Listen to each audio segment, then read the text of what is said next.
a very interesting discussion. I get the sense that, and you speak quite fast, so I think there's a lot of stuff you want to tell us, and you just know there's just too little time. So next time maybe a week or so, and then we can really get into some of this. And that's really interesting. Thank you very much for that.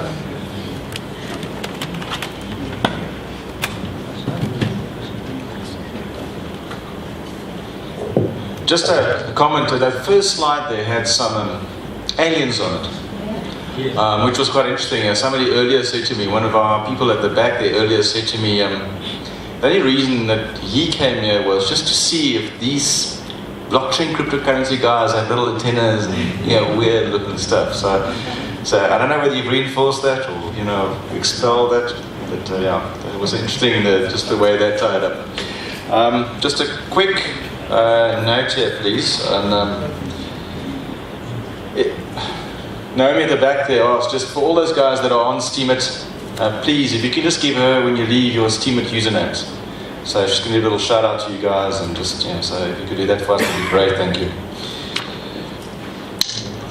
Our next and last speaker before Ned closes the session for us is Ricardo Goncalves, or at Steem Drive. Now, on the topic of crowdfunding, he's used crowdfunding to do real life, real world items, billboards. And he's put up billboards that people can see, and he's crowdfunding that. And he has endeavored to gamify aspects around the Steem platform, specifically in the sports world, and looking at sports betting. So, trying to bring that aspect into the Steem platform. So please, Ricardo, platform is yours.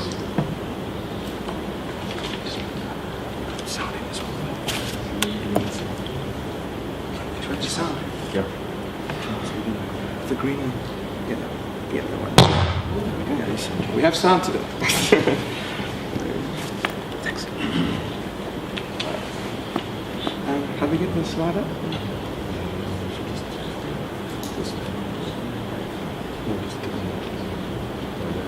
Showing. All right. Hello, everybody. We've had some fantastic speakers here today. They've really set a high bar, so it's a bit difficult going last because you've just had such fantastic people speaking before you, and it's a bit humbling as well. But I'm really honored to be here. What I'm talking about today is more of the user experience behind being a Steemian and being on Steemit. So it's going to be a bit more of Steem-related content now.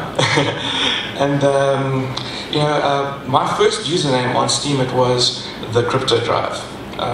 That comes from a long time ago, well, not really long time ago, but sort of earlier in the year when I wanted to do YouTube video logs where I would speak about cryptocurrencies, and the easiest way for me to do that was when I was driving, so that's why I called it the Crypto Drive. That's where that comes from. I was one of the first South Africans on Steemit, joined 11th of June, before the actual payouts became real, and also the first witness in Africa, which I'll explain what that is a bit later. And then I also crowdfunded the first billboards using the Steem blockchain itself, and no real money having been paid by anyone. And then at the same time, also run the first RPC node in Africa, which stands for Remote Procedure Call. You will see there I also speak about the Steem Sports project. That's where I got the idea from, is that there's not very much connectivity in Africa to the Steem blockchain to use scripts or any software to interface with it. You just cannot get connectivity from here if you want to run an app from your desktop or anything of that sort. So I thought the way around that is let me set up one of these nodes in Africa. And that is the address there that you can actually connect to it if you need to run applications. And then finally, Steem Sports is something that I recently came up with about 4 weeks ago to try and help create user interaction with the Steem platform in a way other than writing, because not everyone can write, or not even wants to write. So they just might want to have some fun and do something else. So I thought that was pretty cool. Yes, sir. Okay. what Steem means to me. I made this little meme here. Instead of DreamWorks, it's Steamworks. And for me, Steem means something that can really bring about great possibilities.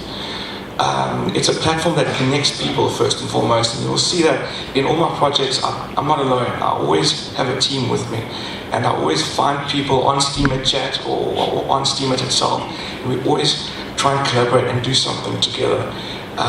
It's a great place to find good, talented people, be it people that can write, be it people that are programmers, be it people who are leaders or anything of that sort. It's just a fantastic ecosystem. It's really cool. Magic and dreams, anything you think of, you can find a way to put it onto the blockchain. You can try and do it in the real world, but it's not always that easy because there's too much regulation in the real world, and there's not the infrastructure in place for you to do creative things. But here, as I said before, with the people and with the technology, you can really leverage it into fantastic things. And it's a platform to make change as well. I mean, Steem and any other cryptocurrency is an excellent platform to disrupt. And Steem is my personal passion, and it's easier for me to use it to affect change. Okay, I mentioned earlier about being a witness. Now, what is a witness? If you think about your traditional database models, you'll have a centralized server. Most of your data sits on a server in a data center somewhere, and maybe it's a bank server, let's say, for example, and then they might have a bit of redundancy where they've got another server somewhere else. But it's still fairly centralized. If that server and the backup server goes down, it's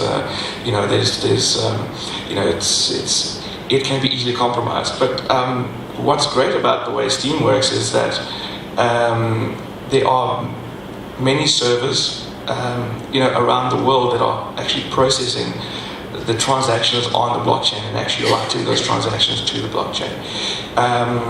There's less than in the then if you think about Bitcoin. I mean, there you've got hundreds of thousands of machines all over the world doing that, but it becomes very costly in terms of electricity.